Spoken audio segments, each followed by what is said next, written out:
हरे कृष्णा। तो देखिए आज जानेंगे कि इस बार नवंबर माह में कौन से दिन कालाष्टमी मनाई जाएगी, जो कि 2 अष्टमी होती हैं एक माह में। तो मैं आप सभी को बता रही हूँ इस बार की कालाष्टमी कौन से दिन मनाएंगे और कौन से दिन शुभ संयोगों का निर्माण हो रहा है जिसमें हमें व्रत रहना है। तो चलिए जान लेते हैं इस वीडियो में। तो जो भैरव अष्टमी के दिन ब्रह्म योग और इंद्र योग के साथ साथ रवि योग का निर्माण हो रहा है। तो आइए जानते हैं कौन से दिन हो रहा है इन योगों का निर्माण और शुभ मुहूर्त क्या है पूजा करने का।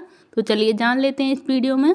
तो हिंदू धर्म में काल भैरव जयंती का जो विशेष महत्व है और इस साल काल भैरव जयंती 23 नवंबर को मनाई जाएगी। और आपको बता दें कि इस दिन भगवान शिव के काल भैरव स्वरूप की मंदिरों में विशेष रूप से पूजा अर्चना की जाती है। और मान्यता है कि भगवान शिव के इस रूप की उपासना करने से मृत्यु का भय नहीं रहता और जीवन के सभी कष्ट दूर हो जाते हैं। तो आइए जान लेते हैं कि कुछ जो योग बन रहे हैं, जो शुभ संयोगों का निर्माण हो रहा है, तो वो कौन सा योग और कौन कौन से दिन बन रहे हैं, जिससे कि इस दिन का महत्व जो और भी ज़्यादा बढ़ जाता है संयोगों के निर्माण से। तो आइए जान लेते हैं उस दिन का तिथि और शुभ मुहूर्त के बारे में। तो वैदिक पंचांग के मुताबिक इस बार अष्टमी तिथि की शुरुआत होगी 23 नवंबर को शाम 6:06 पर और इसका अंत होगा 23 नवंबर दिन शनिवार को सुबह 7:57 पर। तो ऐसे में उदया तिथि के मुताबिक 23 नवंबर को कालाष्टमी मनाई जाएगी। तो इसमें ये भी जान लेते हैं कि इस दिन कौन कौन से शुभ संयोगों का और कौन कौन से समय निर्माण हो रहा है। तो भैरव अष्टमी के दिन जो ब्रह्म योग और इंद्र योग के साथ साथ रवि योग बन रहा है और इन योगों में भगवान शिव के रौद्र रूप काल भैरव देव की पूजा करने से साधक को सभी प्रकार के शारीरिक और मानसिक कष्टों से मुक्ति प्रदान होती है। साथ ही सुख समृद्धि की प्राप्ति होती है, शत्रुओं पर विजय मिलती है।